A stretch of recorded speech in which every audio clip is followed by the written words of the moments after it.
ডিআরডিএল learner আপনাদের জন্য আজকে নিয়ে এসেছি 507 এর অ্যাসাইনমেন্ট। একটা ইউনিক অ্যাসাইনমেন্ট। আপনি যদি অ্যাসাইনমেন্ট এখনো লিখে না থাকেন তাহলে ঠিকই আছে, এইটা লিখে নিন, কারণ এটা হচ্ছে ইউনিক। বই থেকে বা নেট থেকে পেয়ে যেগুলো অ্যাসাইনমেন্ট লিখেছেন সেটা কি হবে, মাস হারে একই হয়ে যাচ্ছে, অর্থাৎ সবার একই রকম হয়ে যাবে। তো সবাই একই রকম চাইছেন না, অনেকে আমাকে ফোন করেছিলেন। তো আমি দিয়ে দিচ্ছি অ্যাসাইনমেন্ট 506টা দিয়ে দিয়েছি 20 অক্টোবরে, 22 অক্টোবর আজকে দিয়ে দিচ্ছি 507টা। একটা ইউনিক অ্যাসাইনমেন্ট যেটা অন্যদের সঙ্গে একদম মিলবে না।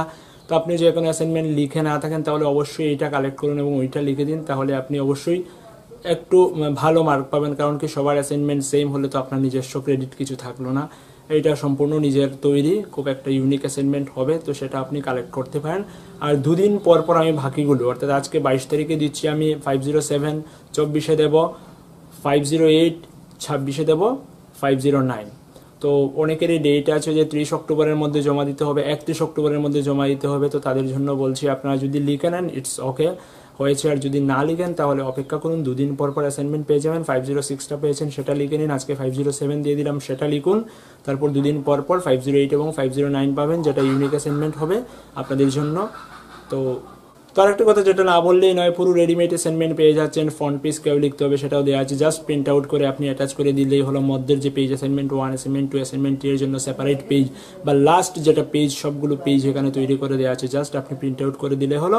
আর মধ্যখানে যে পেজগুলো আপনার হাতে লিখে তৈরি করে দেবেন। তবে ইন্ডেক্সের ব্যাপারটা আমি কিন্তু এখানে ইন্ডেক্স দিইনি, আপনি যদি প্রয়োজন বোধ করেন ইন্ডেক্সটাও দিতে পারেন, সেটা আপনার ইচ্ছে, সেটা কিন্তু বাধ্যবাধকতা নেই যে ইন্ডেক্স দিতেই হবে বা না দিলেও চলবে এমনটা নেই, ইন্ডেক্স দিতে হবে। আর কিছু কিছু ক্ষেত্রে ছিল যে ভূমিকা এবং উপসংহার দিয়ে লেখার কথা ছিল, কিন্তু সবটা প্রশ্নে ভূমিকা এবং উপসংহার দেওয়া সম্ভব নয়। কারণ কি অ্যাসাইনমেন্টের প্রশ্নগুলো নিশ্চয়ই দেখেছেন যে এক একটাকে 3টা-4টা খণ্ডে প্রশ্ন করেছে, তো এক্ষেত্রে ভূমিকা উপসংহার দেওয়া সম্ভব নয়। যদি একটা প্রশ্ন থাকে, বড় প্রশ্ন একটা প্রশ্ন দেওয়া থাকে, তাহলে সেক্ষেত্রে ভূমিকা এবং উপসংহার দিয়েই আমি লিখেছি। তো নিশ্চয়ই সেটা আপনার উপকারে আসবে এবং আপনাদের পছন্দ হবে। যদি পছন্দ হয় লাইক করবেন, অন্যদের সঙ্গেও শেয়ার করবেন। দেখতে থাকুন, লিখতে থাকুন।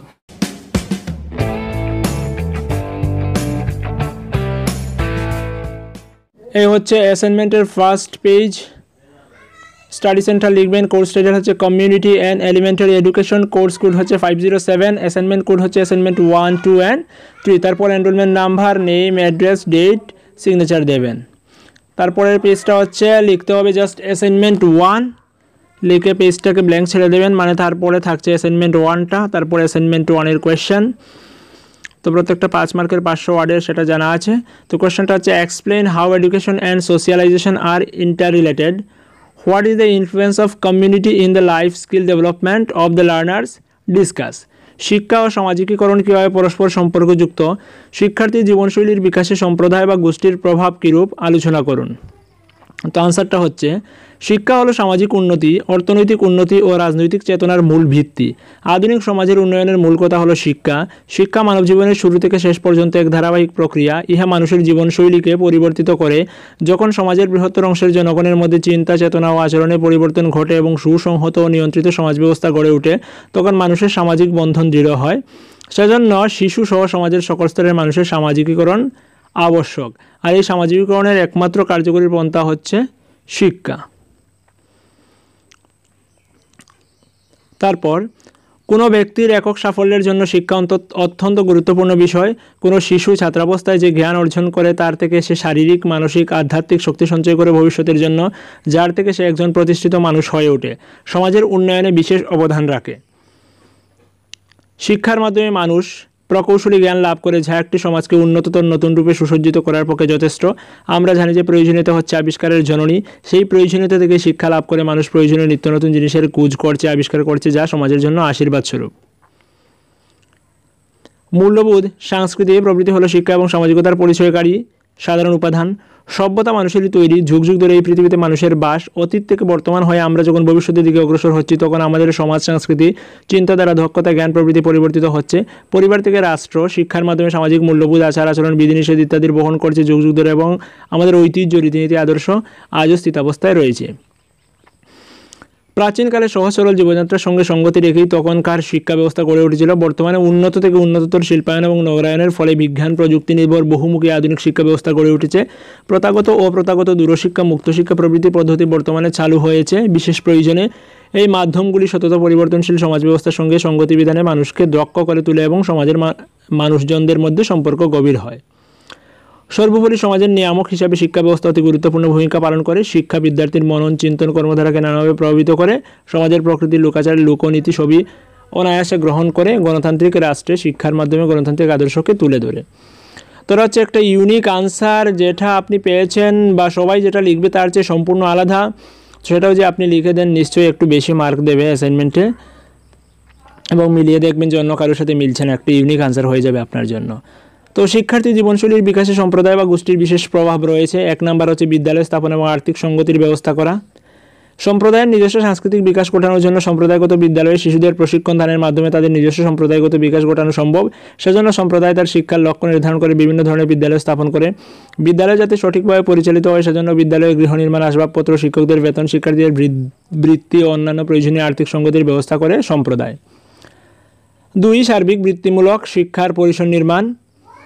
ভারতের সংবিধানে 6 থেকে 14 বছর বয়সী সমস্ত শিশুদের বাধ্যতামূলক শিক্ষার কথা বলা হয়েছে। সম্প্রদায়কে শিশুদের সঠিক শিক্ষার দায়িত্ব নিতে হবে। বর্তমানে শিল্পায়ন প্রযুক্তির যুগে বৃত্তিমূলক শিক্ষার ব্যাপক চাহিদা দেখা দিয়েছে, যার দ্বারা জীবনশৈলীর সঠিক উন্নয়ন এবং পরিবর্তন সম্ভব। দেশের মানব সম্পদের যথার্থ বিকাশে এইসব সম্প্রদায়ের প্রয়োজনীয়তা রয়েছে, তবেই তৃতীয় বিশ্বের সমাজে অতিরিক্ত জনসংখ্যা, বেকারত্ব ইত্যাদি সমস্যার সমাধান সম্ভব। 3 বয়স্ক শিক্ষা, নারী শিক্ষা এবং পাঠ্যক্রমের সংগঠন। সম্প্রদায়গত বিকাশ ও উন্নয়নের জন্য বয়স্ক শিক্ষা ও নারী শিক্ষার বিকাশ সাধন প্রয়োজন। আর সম্প্রদায়গত আদর্শ ও প্রকৃতির প্রতিফলন ঘটে পাঠ্যক্রমের মধ্য দিয়েই। অতীতে মুসলিম সম্প্রদায় নারী শিক্ষাকে গুরুত্ব দিত না, কিন্তু বর্তমানে আধুনিকীকরণ ও বিশ্বায়নের যুগে মুসলমান সম্প্রদায় নারী শিক্ষার জন্য প্রয়োজনীয় শিক্ষা ব্যবস্থা গড়ে তুলেছে। সম্প্রদায়গত নিজস্ব লক্ষ্য অর্জন করার জন্য সম্প্রদায়ের অন্তর্বর্তী বিদ্যালয়গুলিতে পাঠ্যক্রমের রূপরেখা বিশেষ সম্প্রদায়ের করা প্রয়োজন। 4 সম্প্রদায়গত আদর্শ, ঐতিহ্য ও চাহিদা। প্রতিটি সম্প্রদায়ের নিজস্ব কিছু চাহিদা, সমস্যা, সাংস্কৃতিক, ধর্মীয় বিশ্বাস থাকে। বিশ্বের প্রতিটি সম্প্রদায় তার নিজস্ব ঐতিহ্য, আদর্শ, সাংস্কৃতিক মূল্যবোধ নিয়ে একটি গৌরবময় ভূমিকা অবস্থান করে। তাদের নিজস্ব বিদ্যালয় স্থাপনের উদ্দেশ্য হলো এই আদর্শ, উদ্দেশ্য এবং মূল্যবোধগুলিকে এক প্রজন্ম থেকে অন্য প্রজন্মে আরও উন্নততরভাবে সঞ্চালিত করা। এবং যখন উন্নত জীবনশৈলীর জন্য সম্প্রদায়গত চাহিদার পরিবর্তন ঘটে তখন শিক্ষার পাঠ্যক্রম ও শিক্ষণ পদ্ধতির পরিবর্তন প্রয়োজন। প্রকৃতপক্ষে সম্পূর্ণভাবে আদর্শ সম্প্রদায় বলতে কিছু নেই। প্রতিটি সম্প্রদায় ভালো মন্দ নিয়ে গঠিত। সমাজের যা কিছু আদর্শ মূল্যবোধ সেগুলি বিদ্যালয় জীবনের সংস্কার সাধন করে।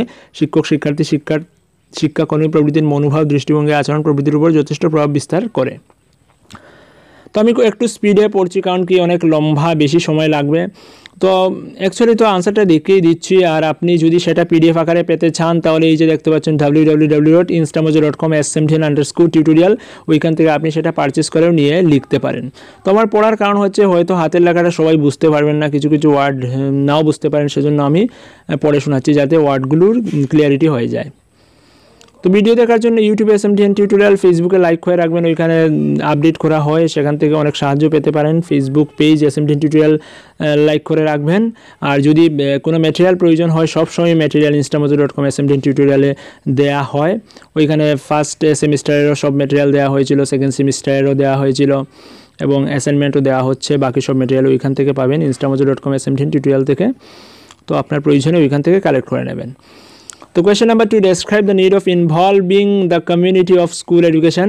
Discuss how the community can be involved in improving school education. Give at least 5 ways. বিদ্যালয় শিক্ষায় গোষ্ঠী বা সম্প্রদায়ের অংশগ্রহণের প্রয়োজনীয়তা বর্ণনা করুন। বিদ্যালয় শিক্ষার উন্নতিতে সম্প্রদায়কে কীভাবে যুক্ত করা যায় সেটি বর্ণনা করুন। অন্তত 5টি উপায় বিবৃত করুন। বিদ্যালয়ের একটি সামাজিক প্রতিষ্ঠান, গোষ্ঠী বা সম্প্রদায় ও ব্যক্তি জীবনের ক্ষেত্রে বিদ্যালয়ের বিশেষ ভূমিকা রয়েছে। সম্প্রদায়ের মানুষ তাদের সন্তানদের শিক্ষা গ্রহণ করার জন্য বিদ্যালয়ে পাঠান। সম্প্রদায়কে ভবিষ্যতের শিক্ষিত সুনাগরিক উপহার দেয় এই বিদ্যালয়গুলি, তাই বিদ্যালয়ের কাছে সম্প্রদায়ের আশা অনেক। বিদ্যালয়কে বলা হয় গোষ্ঠী বা সম্প্রদায়ের প্রাণ কেন্দ্র, কারণ বিদ্যালয়ের সভ্যতা, সাংস্কৃতিক জীবন গোষ্ঠী বা সম্প্রদায় জীবনকে প্রভাবিত করে। বিদ্যালয়গুলি হল সম্প্রদায়ের বুকে এক একটি জ্ঞানের শলাকা। বিদ্যালয়ের অস্তিত্ব যেমন সম্প্রদায়ের জন্য অনিবার্য, তেমনি সম্প্রদায়ের অংশগ্রহণ বিদ্যালয়ের পক্ষে অপরিহার্য। বিদ্যালয় হলো বৃহত্তর সম্প্রদায়ের এক ক্ষুদ্র অংশ। বিদ্যালয়ে সুষ্ঠুভাবে পরিচালনার জন্য সম্প্রদায়ের এগিয়ে আসা প্রয়োজন। বিদ্যালয় স্থাপন কোথায় হবে, কী প্রকৃতির হবে ইত্যাদি সংক্রান্ত সিদ্ধান্তের ক্ষেত্রে সম্প্রদায়ের এগিয়ে আসা প্রয়োজন। শিক্ষার লক্ষ্য নির্ধারণ, তার বাস্তবিকরণ এবং নিয়ন্ত্রণ ও তদারকির জন্য সম্প্রদায়ের অংশগ্রহণ প্রয়োজন। বেসরকারি বিদ্যালয়গুলিকে সুষ্ঠুভাবে উৎকর্ষতার সঙ্গে পরিচালনার জন্য যথেষ্ট আর্থিক সঙ্গতির প্রয়োজন হয়। বিদ্যালয় গৃহ নির্মাণ, আসবাবপত্র ক্রয়, শিক্ষক, অশিক্ষক কর্মচারীদের বেতন প্রদান প্রভৃতি বিষয়ে যে অর্থের প্রয়োজন তা সরবরাহ করার দায়িত্ব সম্প্রদায়কেই নিতে হবে। বিদ্যালয়ের শিক্ষক নিয়োগে সাধারণ সম্প্রদায় যুক্ত থাকে না, তবে বিশেষ বিশেষ ক্ষেত্রে, সিদ্ধান্ত গ্রহণের ক্ষেত্রে এবং পার্শ্ব শিক্ষক নিয়োগ সম্প্রদায়কে যুক্ত রাখা প্রয়োজন। বর্তমান দিনে ছাত্রছাত্রীদের অনুপস্থিতি একটা বৃহৎ সমস্যার আকার দিয়েছে। এক্ষেত্রে সচেতনতা তৈরি করার জন্য সম্প্রদায়কে যুক্ত করা প্রয়োজন, কারণ 6 থেকে 14 বছর বয়সী সব শিশুকে শিক্ষিত করতে হলে ওদের বাধ্যতামূলক আবশ্যিক শিক্ষা দিতে হলে সম্প্রদায়ের অংশগ্রহণ প্রয়োজন। কোটারি কমিশনের সুপারিশ অনুযায়ী বিদ্যালয়ের শিক্ষার্থীদের বিভিন্ন সামাজিক পরিষেবামূলক কাজে যুক্ত রাখতে হবে। এক্ষেত্রে কোন ধরনের পরিষেবার প্রয়োজন এবং কীভাবে তা করা যেতে পারে সেক্ষেত্রে বিদ্যালয় ও সম্প্রদায়ের পারস্পরিক আলোচনার মাধ্যমে অংশগ্রহণ প্রয়োজন। বিদ্যালয় শিক্ষার উন্নতিতে গোষ্ঠী বা সম্প্রদায়ের বিভিন্নভাবে যুক্ত করা যায়। যেমন 1 নাম্বার, বিদ্যালয়ের পরিকাঠামোগত সাহায্য করা, যেমন শ্রেণীকক্ষ মেরামতি, আসবাবপত্রের যোগান, বিভিন্ন উন্নয়নমূলক কর্মসূচি সংগঠন, প্রয়োজনীয় অনুদান প্রদান প্রভৃতির মাধ্যমে সম্প্রদায় বিদ্যালয় শিক্ষার উন্নতিতে যুক্ত হতে পারে। 2, বিদ্যালয় বহির্ভূত শিশুদের চিহ্নিতকরণ, তাদের পুনরায় বিদ্যালয়ে ফিরিয়ে আনা, শিক্ষার গুরুত্ব সাধারণ জনগণের মধ্যে ছড়িয়ে দেওয়া, শিশু শ্রমিকদের চিহ্নিত করে তাদের সেই কাজ থেকে বিরত রেখে বিদ্যালয়মুখী করার কাজের সঙ্গে সম্প্রদায় যুক্ত হতে পারে। 3, বিদ্যালয়ে শিক্ষার্থীর উপস্থিতি, শিক্ষকের উপস্থিতি, মধ্যাহ্নভোজনের গুণমান নির্ধারণ, বিদ্যালয়ের পানীয় জল, শৌচ ব্যবস্থা প্রভৃতি পরিদর্শনের কাজে সম্প্রদায় যুক্ত হতে পারে। 4, বিদ্যালয়ের উন্নতিকল্পে বিভিন্ন সিদ্ধান্ত গ্রহণ ও তার বাস্তবায়নে বিদ্যালয় পরিচালন কমিটির সদস্যরূপে এবং বিদ্যালয়ের বিভিন্ন সমস্যা সমাধানে বিদ্যালয়ের প্রতিনিধিরূপে সম্প্রদায় যুক্ত হতে পারে। 5, শিক্ষাগত সমস্যাগুলি, যেমন শিক্ষার্থী এবং শিক্ষকের সমস্যা চিহ্নিত করে আলোচনার মাধ্যমে সম্ভাব্য সমাধান খুঁজে বের করা, শিক্ষার্থীদের শিক্ষণ অগ্রগতি জানতে নিয়মিত মিটিংয়ে অংশগ্রহণ প্রভৃতির মাধ্যমে সম্প্রদায় বিদ্যালয়ের শিক্ষার উন্নতিতে যুক্ত হতে পারে। সর্বোপরি বিদ্যালয়ের সার্বিক বিকাশে কোনো সম্প্রদায় বিভিন্নভাবে যুক্ত হতে পারে। শিক্ষার্থীর অভিভাবকের সঙ্গে আলোচনার মাধ্যমে শিক্ষার সুফল, শিক্ষা সম্পর্কে বিভিন্ন সরকারি অনুদান, স্কিম, প্রকল্প প্রভৃতি জানিয়ে নিয়মিত শিক্ষার্থীর শিক্ষণ অগ্রগতির বিষয়ে খোঁজখবর রাখতে পারে। এতে শিক্ষকদের সঙ্গে অভিভাবকদের সুমধুর সম্পর্ক তৈরি হবে, যা শিক্ষার্থীর যে কোনো সমস্যার মোকাবিলায় সহায়ক হয়ে উঠবে। তাছাড়া কোনো সম্প্রদায়ের বিদ্যালয়ের সঙ্গে যুক্ত হওয়ার ফলে বিদ্যালয়ের নিয়মানুবর্তিতা, সময়ানুবর্তিতা ও কর্মক্ষমতা বৃদ্ধি পাবে, যা আধুনিক সমাজের জন্য অপরিহার্য। এই ছিল সেকেন্ড কোয়েশ্চেনের আনসার। তারপর দেখুন কিছু লিঙ্ক দেওয়া আছে যে SMDN tutorial learning easy with quality materials, PDF মেটেরিয়ালের জন্য আপনি জাস্ট ওইখানে ক্লিক করবেন। PDF ফাইল যেটা যদি আপনি পারচেস করে নেন তাহলে সেম এমনভাবে পাবেন। তো PDF মেটেরিয়াল যদি আপনি আরও চান তাহলে ওইখানে just PDF material click here করলে PDF এর লিঙ্কে চলে যাবেন, ওইখানে প্রচুর PDF মেটেরিয়াল পাবেন। Discussion video click here, discussion video দেখতে চাইলে ওইখানে ক্লিক করবেন, ডিরেক্টলি আপনি ডিসকাশন ভিডিওতে চলে যাবেন। ফেসবুক পেজ যদি লাইক করতে চান, ফেসবুক পেজ ভিজিট করতে চান, ডিরেক্টলি ওইখানে ক্লিক করলে ফেসবুক পেজে চলে যাবেন। তারপর অ্যাসাইনমেন্ট 2, আর একটা পেজে অ্যাসাইনমেন্ট 2 লিখলাম। তারপর অ্যাসাইনমেন্ট 2 এর কোয়েশ্চেন এবং আনসার দেওয়া শুরু হবে। First question, what are the main objective of right to education act 2009? Discuss the multifarious roles of a teacher under this act. শিক্ষার অধিকার আইন 2009 এর উদ্দেশ্যগুলি কী কী? এই আইনের অধীনে শিক্ষকের বহুমুখী ভূমিকা আলোচনা করুন। আমি একটু স্পিডে কথা বলছি, যদি বুঝতে অসুবিধা হয় তাহলে আমাকে অবশ্যই কমেন্ট করে বলবেন, তাহলে নেক্সট পার্টগুলিতে আমি একটু স্লোলি কথা বলার চেষ্টা করবো। আদারওয়াইজ আমি এভাবেই স্পিডে কথা বলবো, কারণ কম সময় লাগে। তো আনসার হচ্ছে, অবৈতনিক ও বাধ্যতামূলক শিক্ষার অধিকার আইন ভারতীয় সংবিধানে গৃহীত হয় 2009 খ্রিস্টাব্দে। 2002 সালে ভারতীয় সংবিধানের 86তম সংশোধনীতে অনুচ্ছেদ 21A এর সংযোজন করা হয়, যেখানে বলা হয়েছে 6 থেকে 14 বছর বয়সী শিশুদের শিক্ষার অধিকার একটি মৌলিক অধিকার। এই সূত্র ধরেই শিক্ষার অধিকার আইন বা RTE 2009 এর উৎপত্তি। ইহা কার্যকর হয় 2010 সালের 1 এপ্রিল।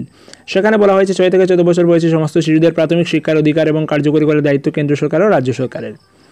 শিক্ষার অধিকার আইন 2009 এর প্রধান উদ্দেশ্যগুলি হল 6 থেকে 14 বছরের সকল শিশুদের অবৈতনিক ও বাধ্যতামূলক শিক্ষা প্রদান করতে হবে। বছরে যে কোনো সময় একজন শিশুকে বিদ্যালয়ে ভর্তির ব্যবস্থা করতে হবে। প্রত্যেক বেসরকারি বিদ্যালয়ে 25% আসন পিছিয়ে পড়া শিশুদের জন্য সংরক্ষিত করতে হবে। প্রত্যেক বিদ্যালয়ে শিক্ষক ও ছাত্রের অনুপাতে 1:30 নিশ্চিত করতে হবে। প্রতি 1 কিলোমিটার দূরত্বে একটি প্রাথমিক বিদ্যালয় ও প্রতি 3 কিলোমিটার দূরত্বের মধ্যে একটি উচ্চ প্রাথমিক বিদ্যালয় থাকতে হবে। প্রাথমিক শিক্ষা সম্পূর্ণ না হওয়া পর্যন্ত কোনো শিক্ষার্থীকে একই শ্রেণীতে আটকে রাখা যাবে না। যে শিক্ষার্থী কখনো বিদ্যালয়ে যায়নি তাকে বয়স অনুযায়ী বিশেষ শিক্ষণের মাধ্যমে নির্দিষ্ট শ্রেণীতে ভর্তি করতে হবে। বিদ্যালয় পরিচালনা কমিটির দ্বারা বিদ্যালয় পরিচালিত হবে। ছেলে ও মেয়েদের জন্য আলাদা শৌচাগারের ব্যবস্থা থাকবে। প্রতিটি বিদ্যালয়ে খেলার মাঠ ও গুণমানসম্পন্ন পর্যাপ্ত শিক্ষক থাকবেন। বিদ্যালয়ের পরিকাঠামো সঠিক করতে হবে এবং শিক্ষার্থীদের বিদ্যালয়ে রাখার জন্য যাবতীয় কর্মসূচি গ্রহণ করতে হবে। আর্থিক দিক থেকে দুর্বল শিক্ষার্থীদের আর্থিক অনুদান প্রদানের মাধ্যমে শিক্ষাদানে উৎসাহিত করতে হবে। তো শিক্ষার অধিকার আইন 2009 এর অধীনে শিক্ষকের বহুমুখী ভূমিকার কথা নিম্নে আলোচনা করা হলো। প্রথম যেটা বলা হয়েছে teacher as a facilitator and co learner, সহায়ক এবং সহশিক্ষার্থী হিসেবে শিক্ষক। তো শিক্ষক পাঠ্য বিষয়বস্তুকে সহজ ও সুষ্ঠুভাবে শিক্ষার্থীদের নিকট তুলে ধরেন। বিদ্যার্থীদের বয়স অনুযায়ী, বোধগম্যতার স্তর অনুযায়ী, পাঠ্য বিষয়ের চাহিদা অনুযায়ী অনুকূল পরিস্থিতিতে বিদ্যার্থীদের বুঝাবার মতো করে ক্ষুদ্র ক্ষুদ্র অংশে বিভক্ত করে উপস্থাপন করেন। প্রয়োজনে তিনি একাধিকবার বুঝাবার চেষ্টা করেন। নতুন জ্ঞানকে অর্জিত জ্ঞানের সঙ্গে সমন্বিত করে উপস্থাপন করেন। NCF 2005 অনুযায়ী শিক্ষক শুধু একজন সহায়ক নন, দুর্বল শিক্ষার্থীদের সংশোধনমূলক ব্যবস্থা করার জন্য শিক্ষক ও সহশিক্ষার্থী হবেন। তাছাড়া নিত্য নতুন সব আবিষ্কারের বিষয়ে নিজেকে আপডেট রাখতে তিনি শিক্ষার্থীদেরও সহশিক্ষার্থী বটে। Next, teacher as a communicator and manager, সংযোগকারী ও ব্যবস্থাপক হিসেবে শিক্ষক বিশেষ তত্ত্ব জ্ঞান দক্ষতা বৃদ্ধি করার জন্য বিদ্যার্থীদের সামনে আধুনিক শিক্ষা উপকরণের সাহায্যে সহজ সরল ভাষার ব্যবহার করে শিক্ষক উপস্থাপন করেন। পুঁথিগত জ্ঞান এবং বাস্তব জীবনভিত্তিক জ্ঞানের সংযোগ সাধন করেন শিক্ষক। শিক্ষক কেবলমাত্র জ্ঞান সঞ্চালন করেন না, শিক্ষাদানকালে তার আবেগ অনুভূতি শিক্ষার্থীদের মধ্যে সঞ্চালিত হয়। শিক্ষকের সংযোগ রক্ষার কাজটি শুধুমাত্র ক্লাসরুমের মধ্যে সীমাবদ্ধ থাকে না, ক্লাসরুমের বাইরেও এর প্রভাব কাজ করে। শ্রেণীকক্ষের সমস্ত শিক্ষণ কার্যক্রমের ব্যবস্থাপক হচ্ছেন শিক্ষক। শুধু শ্রেণীকক্ষে নয়, বিদ্যালয়ের যে কোনো শিক্ষণীয় সাংস্কৃতিক অন্যান্য অনুষ্ঠানের আয়োজন এবং পরিচালনা করতে হয় শিক্ষককে। এই অনুষ্ঠানে শিক্ষার্থীরা উৎসাহ উদ্দীপনা নিয়ে যোগদান করে, যা শিক্ষণ প্রক্রিয়াকে সার্থক রূপদান করে। Teacher as a mediator and producer of knowledge, মধ্যস্থ জ্ঞানের উদ্ভাবক হিসেবে শিক্ষক। শিক্ষক কোনো বিষয়বস্তু এবং শিক্ষার্থীর মধ্যে সেতু রচনা করেন, যা সরাসরি তাকে জ্ঞান নির্মাণের সুযোগ এনে দেয়। শিক্ষণ প্রক্রিয়ায় শিক্ষক সজীব মাধ্যম হিসেবে কাজ করেন। বিদ্যার্থীদের ক্ষমতা অনুযায়ী বিষয়বস্তু বিন্যাস করে বিদ্যার্থীদের পৌঁছে দেন, যার ফলে বিদ্যার্থীদের জ্ঞান বোধ দক্ষতা বৃদ্ধি পায়। শিক্ষক যখন বিদ্যালয়ের স্তরে কোনো নির্দিষ্ট বিষয়ের উপর গবেষণা করেন এবং তার থেকে নতুন কোনো তথ্য বা পদ্ধতি আবিষ্কার করতে সক্ষম হন, তখন উনি উক্ত আবিষ্কারলব্ধ জ্ঞান শিক্ষার্থীদের অগ্রগতির জন্য ব্যবহার করেন। Teacher age N agent of social change, সামাজিক পরিবর্তনের বাহক রূপে শিক্ষক। পরিবর্তনের শুরু হয় বিদ্যালয় থেকে, তারপর সম্প্রদায় হয়ে সর্বোপরি জাতীয় স্তরে ছড়িয়ে পড়ে। জাতীয় শিক্ষানীতিতে বলা হয়েছে ভবিষ্যতের লক্ষ্য তৈরির ক্ষমতা অর্জন করার বৈশিষ্ট্য রয়েছে শিক্ষায়, যা আমাদের গণতন্ত্রের জন্য অত্যন্ত আবশ্যক। শিক্ষক এই বার্তাকে শ্রেণীকক্ষে শিক্ষার্থীদের মধ্যে ছড়িয়ে দেন, যা থেকে এক পরিবর্তিত নতুন সমাজের উদ্ভব ঘটে। দেশের লক্ষ্য ঐতিহ্য পূরণের বাহক রূপে শিক্ষকের এই অবদান গুরুত্বপূর্ণ। টিচার এজ এ কাউন্সেলর, উপদেষ্টা হিসেবে শিক্ষক। শিক্ষক বাস্তবিক একজন শিক্ষার্থীর উপদেষ্টা। শিক্ষার্থীর পড়াশোনা পছন্দ অপছন্দ প্রভৃতি বিষয়ে শিক্ষক পরামর্শ দিয়ে সাহায্য করেন। শিক্ষক শুধু উত্তর দিয়ে থেমে থাকেন না, শিক্ষার্থীর মধ্যে সঠিক সমস্যার সমাধান নির্ণয়ের ক্ষমতা তৈরি করতে সাহায্য করেন, যাতে সে ভবিষ্যৎ জীবনে প্রতিকূল পরিস্থিতিতে টিকে থাকতে পারে। শুধুমাত্র পড়াশোনার বিষয় নয়, শিক্ষার্থীর বাস্তব জীবনভিত্তিক সমস্যা সমাধানেও শিক্ষক সাহায্য করেন। তো নেক্সট রইল অ্যাসাইনমেন্ট 2 এর কোয়েশ্চেন নাম্বার 2, তারপর অ্যাসাইনমেন্ট 3 এর একটা কোয়েশ্চেন। তো সেগুলো আমি আজকে দিচ্ছি না, ভিডিওটা অনেক লম্বা হয়ে যাবে, নেক্সট ডেতে বাকিগুলো দিয়ে দেবো, পেয়ে যাবেন। আর এটা যদি পিডিএফ চান তাহলে পিডিএফ আজকেই পেয়ে যাবেন, ডেসক্রিপশনে লিঙ্ক দিয়ে দেবো, লিঙ্ক থেকে আপনি পারচেজ করে নিতে পারেন। তো দেখা হচ্ছে নেক্সট পার্টে, ততক্ষণ আপনি অ্যাসাইনমেন্ট লিখতে থাকুন আর দেখতে থাকুন SMDN টিউটোরিয়াল। Thank you.